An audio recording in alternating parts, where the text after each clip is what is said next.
Hola, qué gusto. Bienvenida, bienvenido a este programa del Tribunal Electoral del Poder Judicial de la Federación, Justicia Electoral Online.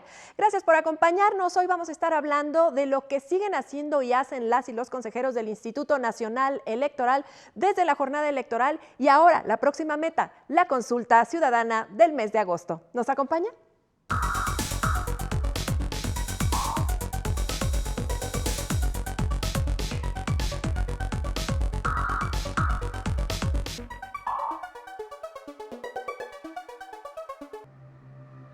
Y para hablar de este tema y de muchas cosas que derivan del mismo, está con nosotros la consejera Claudia Zavala, consejera del Instituto Nacional Electoral, a quien le doy, como siempre, la más cordial bienvenida. Consejera.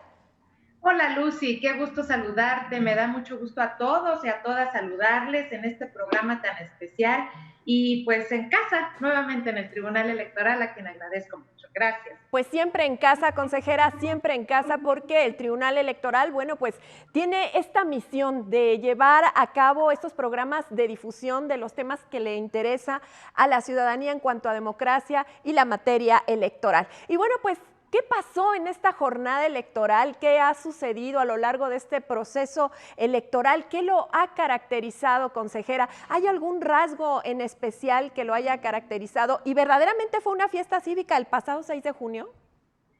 Pues sí, Lucy, yo creo que ¿qué caracterizó este proceso electoral? Y hablemos en completo en todas las etapas, pues una cuestión muy extraordinaria, la pandemia.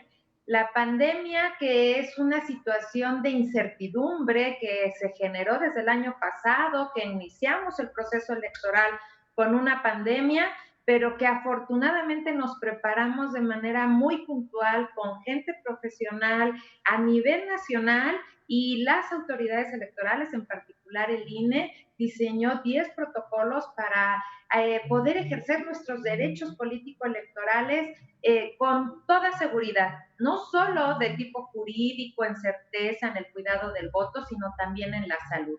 Y eso fue muy afortunado, Lucy, porque en las etapas del proceso electoral tuvimos una muy buena respuesta ciudadana. Las y los ciudadanos respondieron al ser invitados a participar con el INE como capacitadores y supervisores electorales, que son quienes van a buscar a las personas, millones de personas que salen seleccionadas para ser funcionarias, funcionarios de mesas directivas de casilla, lo aceptaron, trabajaron junto con el INE y también la ciudadanía, las personas aceptaron ser funcionarias de mesa directiva de casilla, aceptaron ser observadores electorales y observadoras electorales.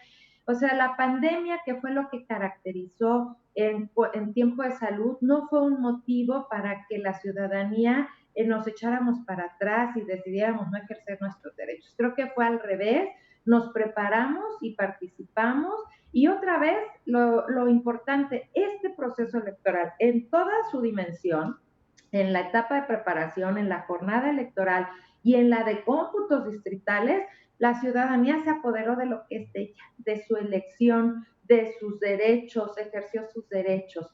Y tuvimos otra cuestión también, yo creo que muy particular, una sociedad muy polarizada, Lucy. Exacto. Muy polarizada en un ambiente y en un contexto político de unos y de otros y de otras, y me parece que otra vez más las y los ciudadanos, sobre todo el día de la jornada electoral y en todo el proceso electoral, demostramos que somos una sociedad, que podemos pensar diferente, que podemos tener puntos de vista diferentes, pero que la contienda son entre los partidos, entre los contendientes, candidatos, candidatas, y a nosotros nos une algo, nos une el poder de decisión que tenemos con el voto, con nuestra participación política, y lo hicimos en paz. Y creo que eso es algo súper fundamental, sobre todo porque hubo críticas frente a esta polarización, pues hubo una crítica, incluso yo creo que también ataques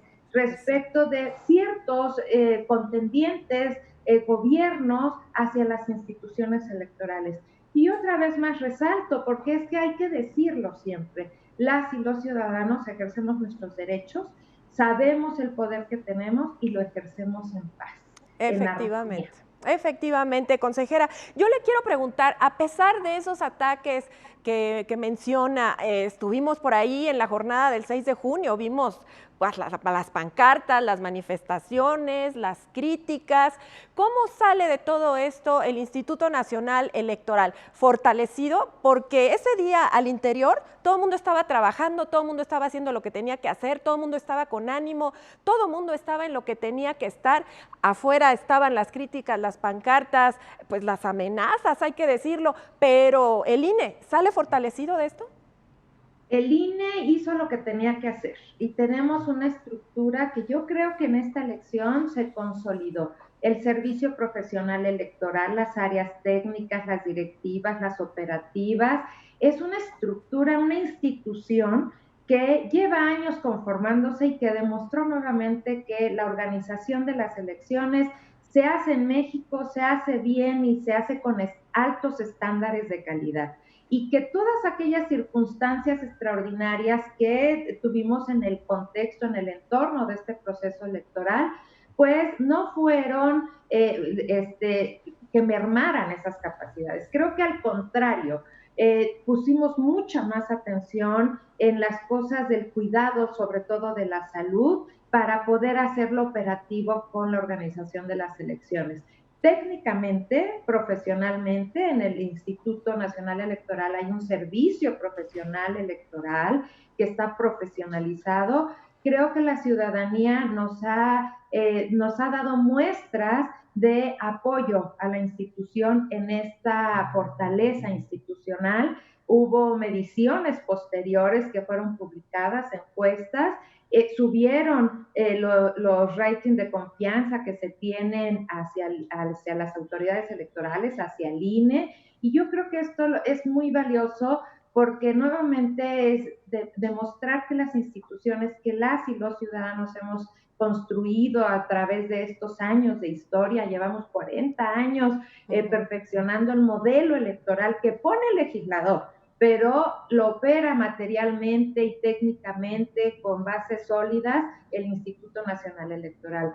Creo que sí salió fortalecido porque fueron muchas las circunstancias extraordinarias que se enfrentaron, pero la organización de las elecciones se dio aún con esas circunstancias adversas, se dio muy bien en los términos, hubo casillas, la gente salió a votar, votaron, hicieron el ejercicio de sus derechos, en términos, pues yo creo que muy aceptables. Efectivamente. Y como siempre, en medio de todo, cuando todo va bien, de repente surge por ahí algún partido político que se porta mal y todo el mundo se dio cuenta de lo que sucedió con el Partido Verde el propio día de la jornada electoral y bueno, pues la gente está pendiente, ya está muy queriendo saber qué pasa con esta infracción, si ya se considera una infracción, ¿qué sucedió ahí? Bueno, lamentablemente, yo sí creo que tenemos que decirlo en estos términos, lamentablemente se dio esa circunstancia porque en 2015 se había dado un esquema de participación igual y ahí en esa resolución se dijo que era una infracción. El periodo de veda es un periodo de silencio de los políticos, de los partidos políticos y de reflexión de la ciudadanía. Entonces, no se vale que a través de esquemas paralelos se quiera vulnerar esa parte de veda electoral que es muy significativa en nuestro sistema electoral. Así está diseñado nuestro sistema. Y yo creo que lamentablemente se dio este esquema paralelo y lo que hace el INE es nada más entrar en la primera instancia. El día de la jornada electoral, la Comisión de Quejas dictamos medidas cautelares para que esto no no siguiera avanzando, porque sí hay mucha probabilidad de que de que sea declarada una infracción. Ahora, nosotros lo que hacemos es la investigación que se está haciendo, porque son muchos los influencers que están vinculados, que están relacionados, y hay que hacer una investigación exhaustiva para que la sala regional especializada tenga elementos para poder decidir en el fondo del asunto si hay o no infracción, quiénes son los culpables, quiénes son los responsables y qué sanciones se deben aplicar a cada uno. Ojo, esto, Lucy, es muy importante. En 2015, desde el Tribunal Electoral, se dijo que iba a haber como un catálogo de infracción de sanciones, donde los partidos políticos tenían que estar ahí incluidos cuando se diera este tipo de infracciones, y eso hay que tomarlo en cuenta, porque sí hay un precedente en donde ya se había dicho que no se valía y nuevamente se utiliza un esquema así. Y antes de continuar con este tema, ¿qué le parece si vamos a una pausa y regresamos?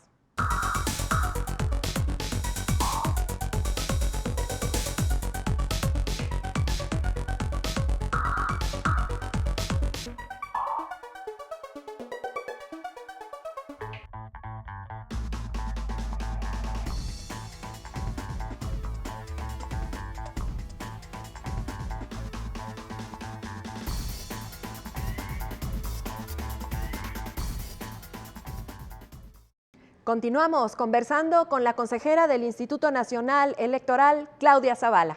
Consejera, yo le quiero preguntar, ¿es posible que por alguna infracción de esta naturaleza pueda perder su registro ese partido político? Bueno, aquí van a ser valoradas las circunstancias por la sala regional especializada.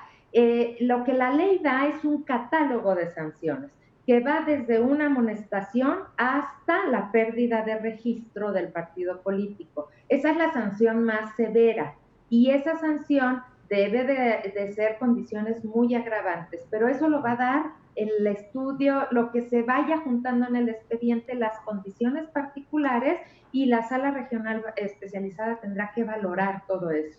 Vamos a esperar como ciudadanía, pero el INE, el tribunal, las autoridades correspondientes están haciendo su trabajo desde que detectaron esta anomalía, desgraciadamente, en el marco de la jornada electoral. Una pregunta rápida, porque la consejera Zavala tiene a su cargo pues muchísimos temas en el Instituto Nacional Electoral y por ahí también el voto en el extranjero, una arista importantísima de nuestra democracia. ¿Cómo va ese voto en el extranjero? ¿Cómo fue durante la jornada electoral? Porque en un principio se decía, pues no va a haber mucha gente que vote, no va a haber participación. Esto definitivamente se ha comprobado lo contrario. Hay gente, mexicanos en el extranjero, interesadísimas en nuestra vida política. Claro, claro, Lucy, y aquí es muy importante esto. Las personas, cuando nos trasladamos, nos vamos con todo y derechos. Y lo que estamos haciendo hoy es cambiar un paradigma, porque hace poco, relativamente, se reconoció ese derecho de poder votar si resides en el extranjero. En este proceso electoral fue muy particular. En la elección federal no pudieron votar porque no está reconocido su derecho para votar por diputadas, diputados. Lo que hicimos fue generar el esquema de votación para gubernaturas en la mayoría de los estados que tuvieron este ejercicio, 9 estados, y generamos también para 2 diputaciones de personas que viven en el extranjero, en la Ciudad de México y en Jalisco.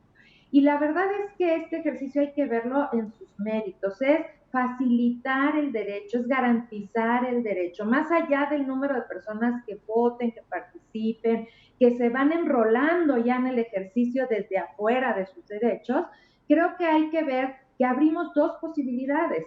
La posibilidad que da el voto postal, que esa es la modalidad más antigua, pero también abrimos una de voto por internet.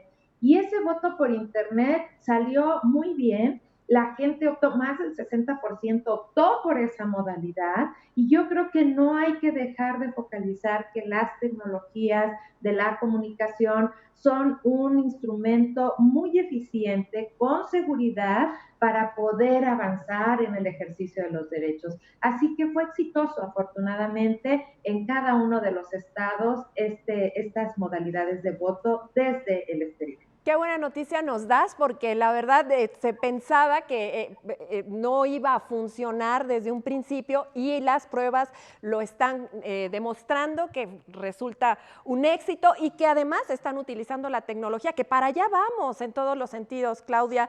Y bueno, pues en otro de los aspectos que me gustaría preguntarte, que también está a tu cargo ahí un poco en el Instituto Nacional Electoral, en las comisiones, en los encargos, pues partidos políticos, este proceso electoral, nacen, crecen, se reproducen y literalmente parece que van a perder el registro. ¿Qué pasó ahí?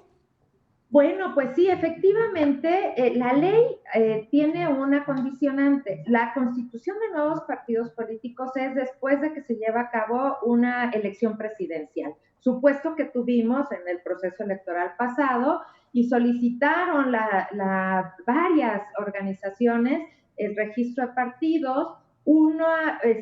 Tres quedaron al final: el Partido Encuentro Solidario, Fuerza por México y Redes Sociales Progresistas fueron quienes quedaron ya registrados. Recordemos que fue un momento posterior por la pandemia, donde tuvimos que retrasar un poco la entrega del registro como partidos políticos, pero tuvieron todas las condiciones, garantizamos todos los espacios que teníamos que garantizar, para que pudieran competir en la contienda electoral en condiciones de equidad, conforme lo marca la ley, registraron sus candidaturas, les acompañamos mucho en esas construcciones, pero la ciudadanía decidió dar votos que resultaron insuficientes para que sigan conservando su registro.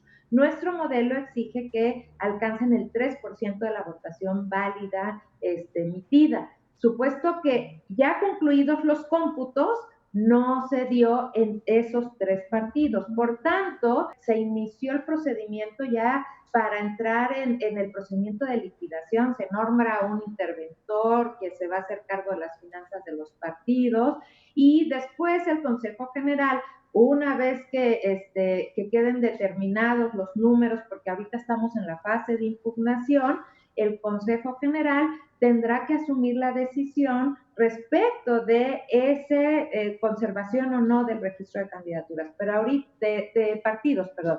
Pero ahorita el supuesto es que los tres partidos políticos nuevos, digámosle así, no alcanzaron ese 3% exigido constitucional y legalmente. Bueno, pues es una lástima. Habrá que ver qué se puede perfeccionar para que cuando surja un partido político, surja con la verdadera fuerza para que no termine como estos tres partidos políticos. ¿No, consejera? Así es, yo creo que aquí, mira, para constituir un partido político, uno de los requisitos es el 0.26% de personas afiliadas. Cuando ya se lleva a cabo la elección, se exige un poco más. Y esto es, y también hay una cuestión, no se les permite participar en alianzas o coaligados en el proceso. Y eso es muy significativo porque el sistema lo que trata de generar es que haya una fuerza, una representatividad del partido a nivel nacional para que pueda continuar, porque tienen prerrogativas, ¿no? Tienen financiamiento público, tienen radio y televisión, entonces sí se exige esta representatividad, pero yo creo que va a ser muy interesante ver el comportamiento posterior. Ahora la siguiente constitución de partidos políticos tendrá que ser después de la elección presidencial de 2024. Muy bien, consejera. Bueno, pues un poco el tema de este programa es, usted lo sabe, consejeras trabajando, siguen trabajando a pesar de que es la etapa de resultados, y de la jornada electoral se van a organizar la consulta. Ya está el INE trabajando en esta consulta, que a mí me gustaría aprovechar este espacio para un poco difundir qué es lo que va a suceder, porque habrá todavía quien esté un poco despistado de lo que va a suceder en agosto. ¿Qué es una consulta? ¿Qué vamos a decir? Sí, no, a qué y por qué. Si nos quieres dar un concepto en general y una idea de lo que va a suceder. Ya estamos muy avanzados con la consulta.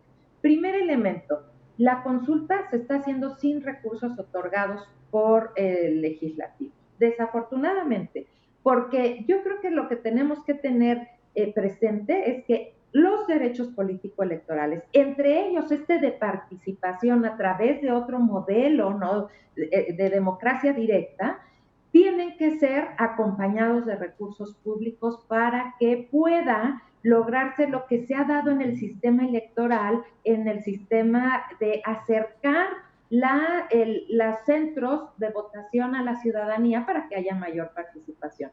Lamentablemente, como no tenemos recursos, no nos dieron recursos económicos, lo que está haciendo el INE es generar un modelo para poder acercar lo más posible, va a haber centros de votación, lo más posible a la ciudadanía y que pueda participar. Esta es la la primer consulta popular que se va a llevar a cabo a nivel federal. Quizá las y los ciudadanos estén acostumbrados en los estados, hay más ejercicios de participación de este tipo, más instrumentos, pero a nivel federal es la primera vez que las y los ciudadanos vamos a participar en una consulta popular. Una consulta particularmente que ha tenido, primero tuvimos que ver nosotros si se cumplía el porcentaje para poder llevarla a la consulta, la pregunta a la Corte.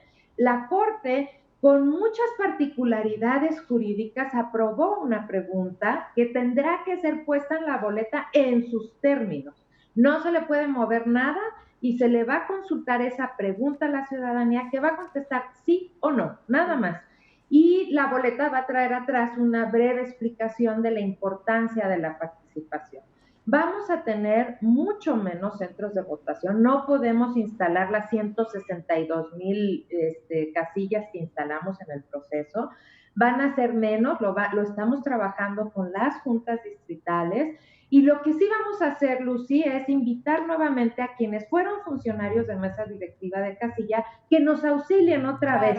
Ya tienen capacitación. También vamos a invitar a quienes fueron nuestros CAEs para que sean los instructores ahora para esta parte de la consulta popular. Y vamos a convocar también a las y los observadores electorales, a quienes ya lo hicieron para que puedan ratificar su nombramiento y a quienes quieran hacerlo. Es una parte importante. Yo creo que aquí la invitación es, más allá de las condiciones económicas que nos van a impedir acercar estas mesas directivas a la ciudadanía, a tu colonia, a tu espacio, a tu sección, lo que nosotros debemos ver es participar, porque es otra modalidad de participar con nuestros derechos político-electorales. Y tenemos esa posibilidad hoy. Así que a participar en cualquier modalidad. Que sea. Claudia, yo te quiero preguntar, ¿qué es esa pregunta? ¿Cuál es esa pregunta? A lo mejor no la tenemos con las palabras textuales, pero ¿de qué va en general? Para que la gente sepa de qué le van a preguntar y a lo que va a tener que contestar sí o no. Sí, es una pregunta que tiene que ver con responsabilidades de servidores públicos anteriores. Quiero ponerlo en estos términos porque la pregunta va a estar un poco complicada, técnica, es muy técnica. Entonces, vamos a decir, quiero que las autoridades tengan esquemas para revisar las responsabilidades de servidores públicos de alto nivel que estuvieron ejerciendo cargos en administraciones pasadas, y la pregunta va a ser sí o no. La Corte tuvo que elaborar un esquema complejo, técnico, para que no se fuera a dar a entender que se quieren evadir responsabilidades por parte de las autoridades encargadas de hacer eso. Fue, creo, muy cuidadosa la Corte en cuidar ese aspecto, pero también hay que decirlo, lo técnico va a ser muy complejo para la ciudadanía porque el lenguaje es muy técnico. Entonces, sí, les invitamos a que vean la parte de atrás donde tratamos de, siguiendo la línea de la Corte, de explicación de la Corte, decir de qué se trata y por qué es importante trabajar aquí. Pero el INE también, ya nos vamos a despedir, Claudia, escasos minutos tenemos para despedirnos, pero el INE también va a hacer difusión, va a dar a conocer qué se va a llevar a cabo en agosto, qué cosa va a preguntar, qué cosa van a contestar. El INE va a estar respaldando y ahí va a estar trabajando. Así es, y van a ser 15 días. La convocatoria dice que tenemos que difundir solo 15 días. Y en esos 15 días vamos a ocupar los tiempos del Estado, incluso como administradores de esos tiempos. Las autoridades no van a tener esos tiempos, la vamos a ocupar para bombardear desde radio y televisión en los tiempos que tenemos de la información de la consulta. Por supuesto, hay una estrategia de comunicación en redes sociales, en todos los medios que nosotros podamos tener alcance a través también de nuestras juntas distritales, de nuestras juntas locales. Vamos a hacer un gran esfuerzo para comunicar y la verdad es otra vez invitar a las y los ciudadanos a que nos apropiemos de nuestros derechos y a que ejerzamos nuestros derechos aún en las condiciones, y hay que reiterarlo, el que el legislativo no dé el presupuesto para el ejercicio de una función constitucional debe de ser replanteado, porque No puede una institución ejercer sus funciones si no va arropado por el presupuesto de la federación. Así es. Claudia Zavala, qué bueno que subrayas esta última precisión. Muchas gracias por tu participación en este programa de Justicia Electoral Online, un programa del Tribunal Electoral del Poder Judicial de la Federación. Al INE, mucho éxito en lo que le sigue para el INE, mucho éxito para trabajar juntos como instituciones. Nos despedimos, Claudia Zavala, y nosotros, como siempre, le esperamos la próxima.